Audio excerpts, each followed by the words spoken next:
신라 시대 때 백결 선생이라는 사람이 살았는데 이 사람은 너무 가난해 가지고 옷을 100군데나 꿰매어 입었다고 합니다.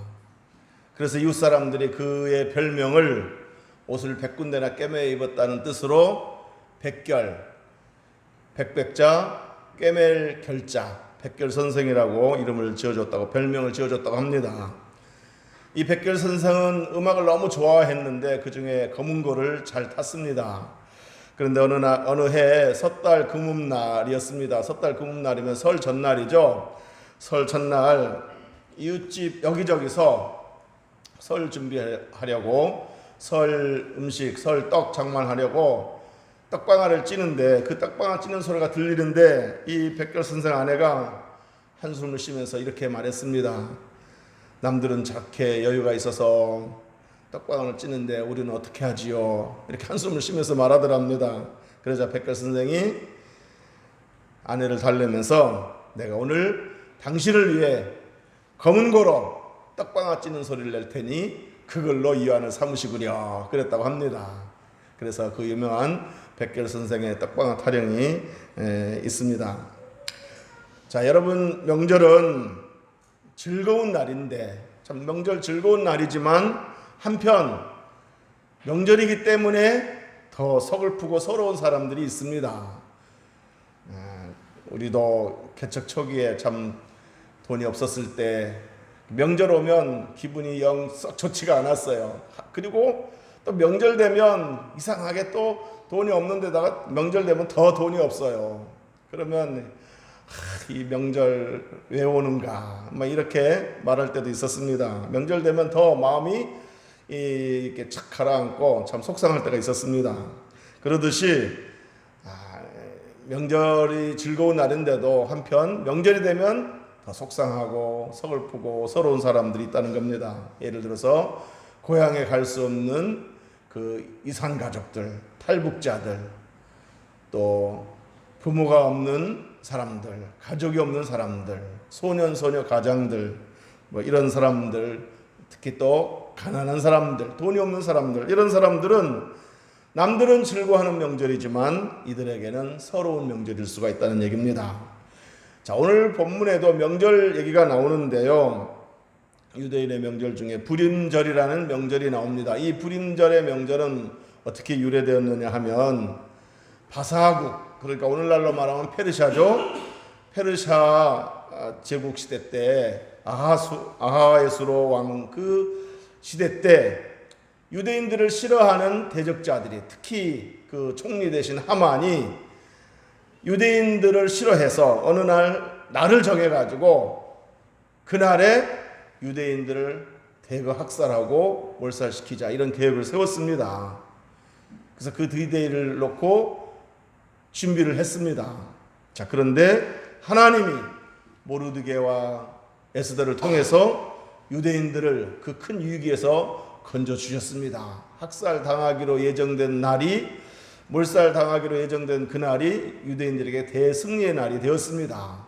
하만은 그 모르드게를 그 장대에 이렇게 머리를 잘라서 머리를 걸어 놓으려고 계획을 세웠는데 그 장대에 도리어 하만의 머리가 이렇게 걸쳐 있게 되었습니다.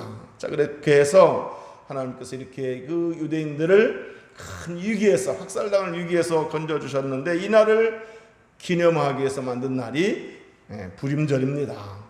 자, 이 날의 감격을 오늘 본문에서 이렇게 표현했습니다. 22절 한번 읽어보겠습니다. 22절 시작. 이달 이날에 유다인들이 대적에게서 벗어나서 평안함을 얻어 슬픔이 변하여 기쁨이 되고 애통이 변하여 길한 날이 되었으니 이 두 날을 지켜 잔치를 베풀고 즐기며 서로 예물을 주며 가난한 자를 구제하라 하매.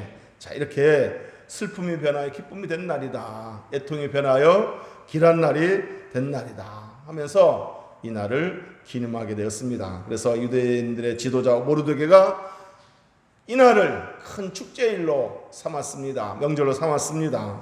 절기로 삼았습니다. 그래서 해마다 이 날에 이렇게 이 날을 기억하고 기념하도록 명령을 했습니다. 자, 그런데 이날을 기념하도록 이렇게 해마다 기념하도록 명절로 삼고 기념하도록 명령을 했는데 이날에 지켜야 할 것이 두 가지가 있습니다. 에스더 9장 22절에 보면 이렇게 나왔습니다. 에스더 9장 22절 방금 읽었는데 거기 보면은 이날을 지켜 잔치를 베풀고 즐기며 그 다음에 뭘 주며 서로 예물을 주며 가난한 자를 구제하라. 자, 이날에 이 명절에 잔치를 베풀면서 즐기되 서로 이웃 사람들과 선물을 나누고 오늘날로 말하면 크리스마스처럼 선물을 나누고 또 특별히 가난한 자를 구제하라 이렇게 명령을 내렸습니다. 여러분 모르드게가 왜 이런 명령을 내렸겠습니까? 즐기되 서로 예물을 주되 특별히 뭘 언급했다고요? 가난한 자들을 구제하라고 언급을 했습니다. 왜 그랬겠습니까? 아까도 말씀드렸듯이 모두가 즐거워해야 할 축제이고 명절이지만 가난한 이들에게는 그날이 도리어 서글픈 날이 될 수 있기 때문에 더 속상한 날이 될 수 있기 때문에 가난한 자들을 기억하고 그들을 돌보라고 명령한 겁니다. 다 같이 즐거워해야 될, 온 민족이 즐거워해야 될 그 명절에 소외되는 사람들이 없도록 가난한 자들을 구제하라고 명령한 것입니다.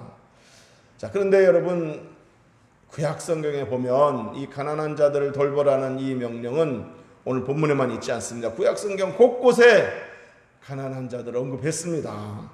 잠언 3장 27절 28절 보면 네 손이 선을 베풀 힘이 있거든 마땅히 받을 자에게 베풀기를 아끼지 말며 너에게 있거든 이웃에게 이르기를 갔다가 다시 오라 내일 주겠노라 하지 말라 그랬습니다. 그러니까 베풀 힘이 있는데도 내일 주겠다고 미루지 말라는 거죠. 베풀 힘이 있으면 베풀라 하는 겁니다. 베풀 힘이 없으면 몰라도 베풀 힘이 있다면 베풀기를 아끼지 말라. 그리고 베풀 것이 있는데도 불구하고 내일 줄 테니까 내일 와라 하고 돌려보내지 말라는 겁니다. 모처럼이 아니고 정말 그 도움을 받기 위해서 망설이다가 그냥 염치불구하고 갔는데 그래서 아쉬운 소리를 정말 겨우 냈는데 없어 내일 와. 뭐 이런다면 참 얼마나 비참하게 돌아가겠습니까? 그러지 말라는 거죠. 신명기 15장 11절에서도 땅에는 언제든지 가난한 자가 그치지 아니하겠으므로 땅에는 언제든지 가난한 자가 그치지 않겠다는 거죠. 예수님이 재림하시기 전까지는 이 땅에 가난한 자가 그치지 않을 것입니다. 그러므로 내가 네게 명령하여 이르노니 너는 반드시 네 땅 안에 네 형제 중 곤란한 자와 궁핍한 자에게 네 손을 펼지니라. 그러니까 배불라는 거죠. 잠언 19장 17절에서도 가난한 자를 불쌍히 여기는 것은 여호와께 구워주는 것이니 그의 선행을 그에게 갚아주시리라. 가난한 자를 불쌍히 여기는 것은 하나님께 구워주는 거다. 그렇기 때문에 누가 갚아준다고요? 하나님이 갚아주신다는 겁니다. 자, 이처럼 구약 성경 여러 곳에서 다 읽지는 않았습니다. 여러 곳에서 가난한 자들을 돌아볼 것을 권면하고 있습니다. 신약 성경에서도 마찬가지입니다. 신약 성경에서도 갈라디아서 2장에서 보면은 야고보와 베드로와 요한이 바울과 바나바를 만났습니다. 그러니까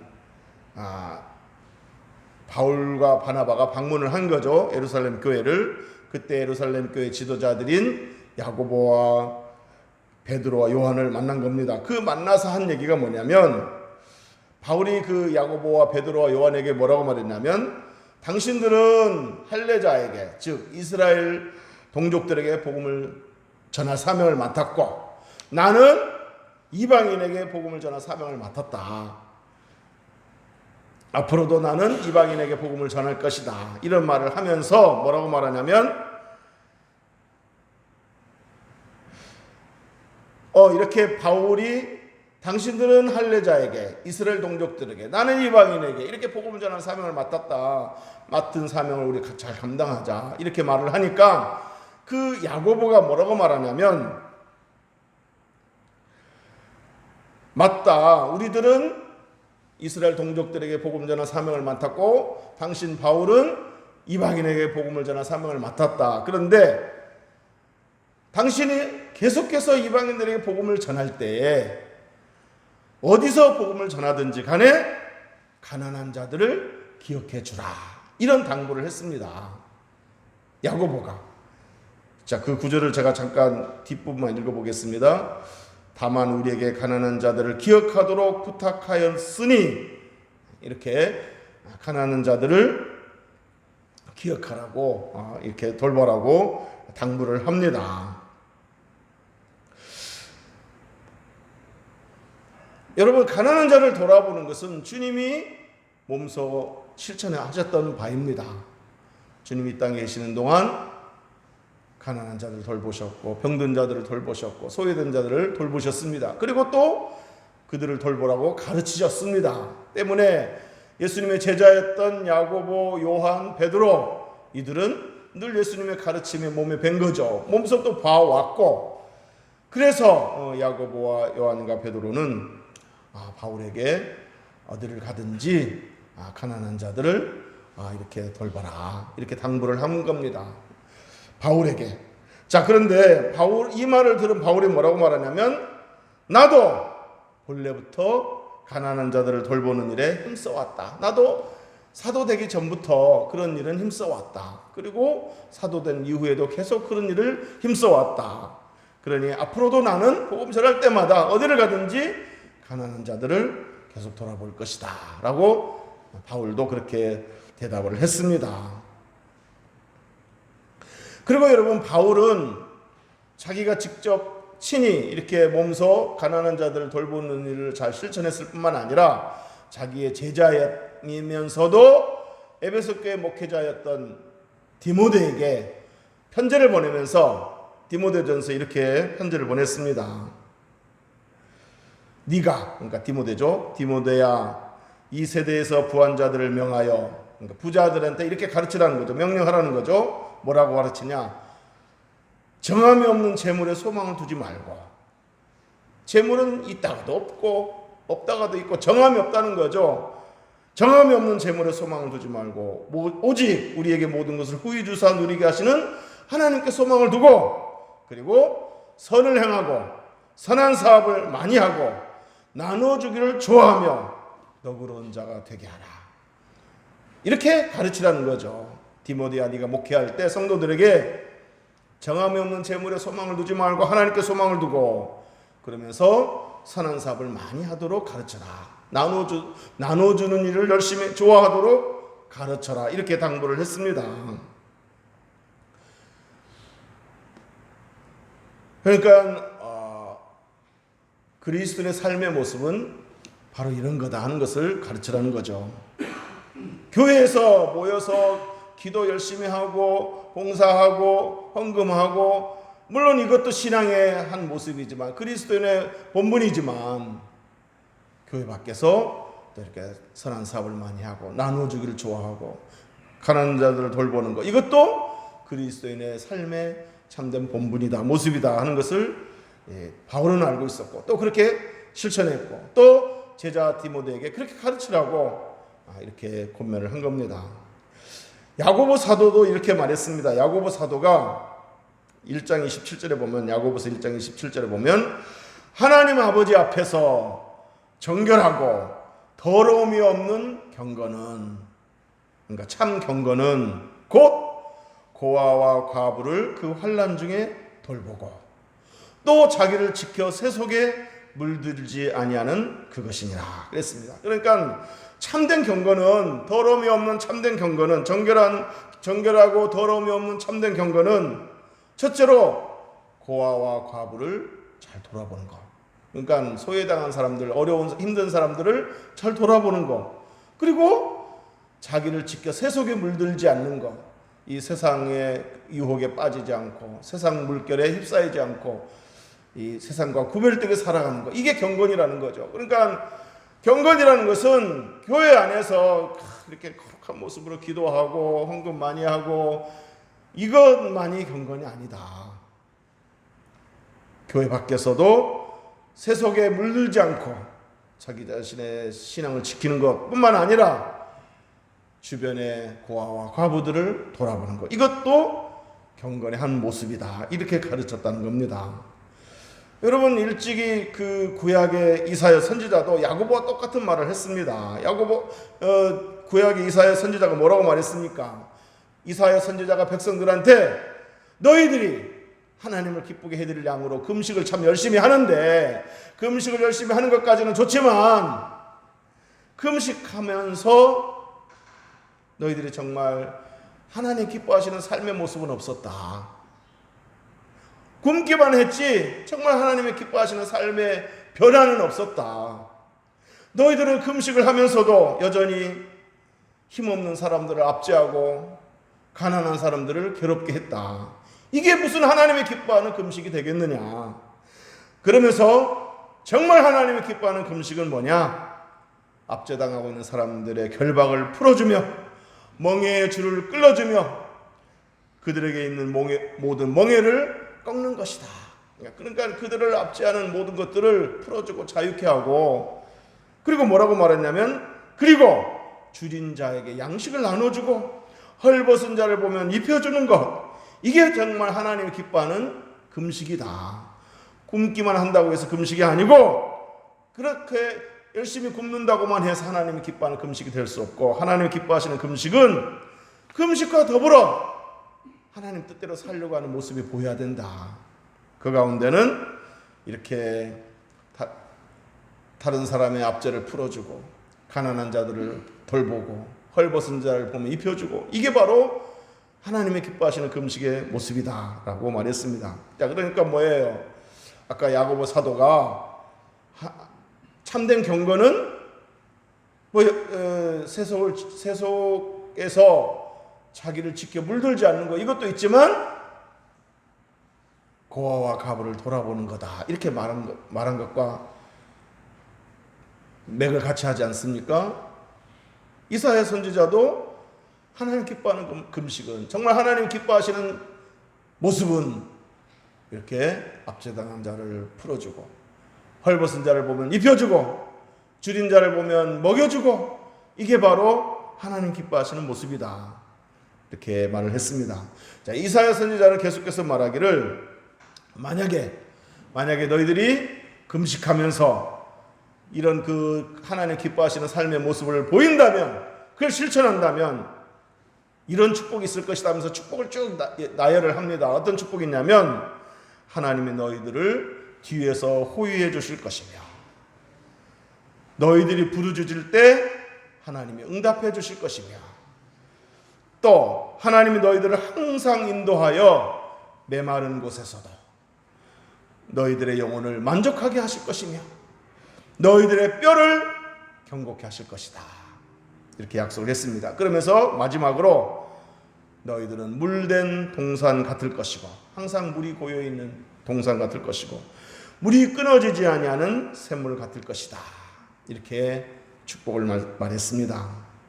그러니까 이사야 선지자는 금식만이 하나님 기뻐하는 모습은 될 수 없고, 금식과 더불어서 이런 하나님 기뻐하시는 삶의 모습이 있어야 되는데, 그 중에는 가난한 자들을 돌보는 것, 이런 것들도 있어야 되는데, 만약에 그렇게 실천한다면 하나님이 이렇게 뒤에서 호위해 주시고, 또 부르짖을 때 응답해 줄 것이고, 또 메마른 곳에서도 너희들의 영혼을 만족해 할 것이고 너희들의 뼈를 경고케 하실 것이고, 그래서 너희들은 물된 동산 같고 물이 끊어지지 않은 샘물 같은 삶을 살게 될 것이다, 이렇게 약속을 했습니다.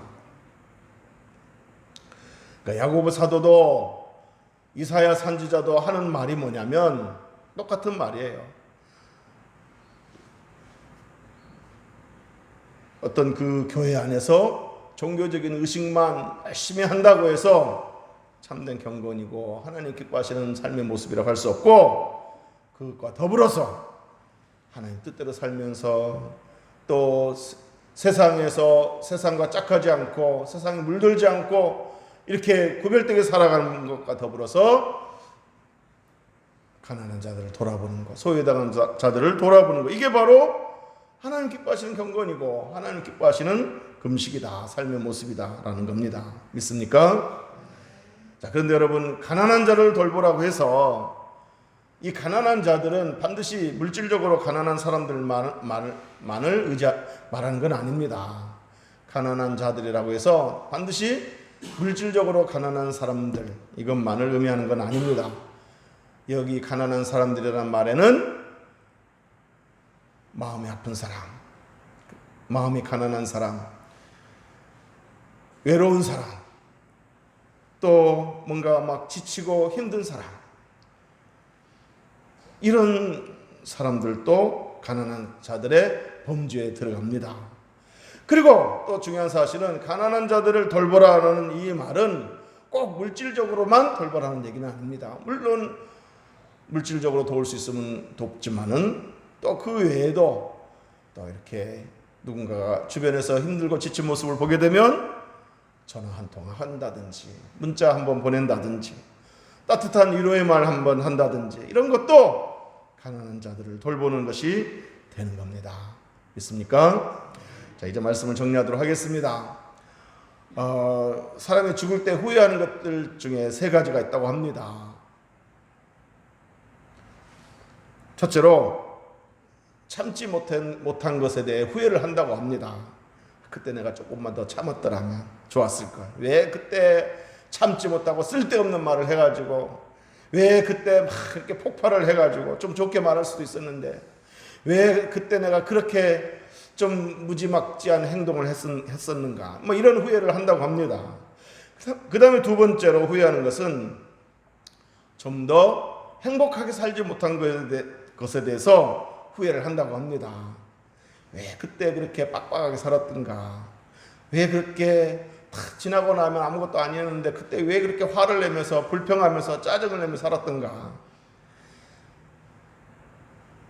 참 얼마든지 또 이렇게 소망을 갖고 감사하면서 살 수도 있었는데 왜 그때 그렇게 살지 못했는가. 그래서 그 좋은 날을 행복하게 살지 못했는가. 이런 후회를 하면서 이렇게 이런 후회를 한다고 합니다. 그때 나도 이렇게 내 자신도 힘들게 하면서 참지 못하고 주변 사람들까지 불안하게 만들고 괴롭게 했던가, 이런 후회를 한다고 합니다. 마지막 세 번째로 죽을 때 후회하는 것 중에 하나가 오늘 본문과 연관지어서 베풀지 못한 것, 그런 것에 대해서 후회를 한다고 합니다. 그때 좀 더 베풀면서 살 수도 있었는데, 내가 조금 덜 쓰고 좀 이렇게 나눌 수도 있었는데 왜 그때 나누지 못했을까, 베풀며 살지 못했을까, 이런 후회를 한다고 합니다. 여러분, 우리가 내가 나중에 좀 돈 좀 벌면, 좀 여유 있으면 그때 베풀어야지 라고 생각하면 평생 못할 수도 있습니다. 작은 것이라도 실천하는 것이 중요합니다. 여러분, 다이어트는 언제부터 한다고 그러죠? 내일부터 한다고 그러죠? 그러면 다이어트 평생 못합니다. 마찬가지로 내일 다음에 좀 형편 좋아지면, 좀 내가 좀 누리면 그때 해야지 하면 평생 못할 수도 있는 거예요. 지금 내가 좀 어려워도 나보다 더 어려운 사람, 내가 좀 힘들어도 나보다 더 힘든 사람, 내가 좀 이렇게 눈물 흘리고 있지만 나보다 더 눈물 흘리는 사람, 이런 사람들 생각해서 물질적으로 베풀기도 하고, 작은 것이라도 또 나도 힘들지만 나보다 더 힘든 사람 보면서 따뜻한 위로의 말 한마디 좀 하고, 이렇게 사는 것이 중요합니다. 작은 것부터 실천할 때 나중에 더 큰 것을 실천하게 될 줄로 믿습니다. 오늘 말씀을 들으시고 다음에 기회가 되면 오늘 말씀을 실천해야지 라고 생각하고 다음으로 미루지 말고 이번 명절 기간에 기회를 만들어서 이렇게 주변을 돌아보는 일을 잘 실천할 수 있게 되기를 주의 이름으로 축복합니다. 기도하겠습니다. 주님,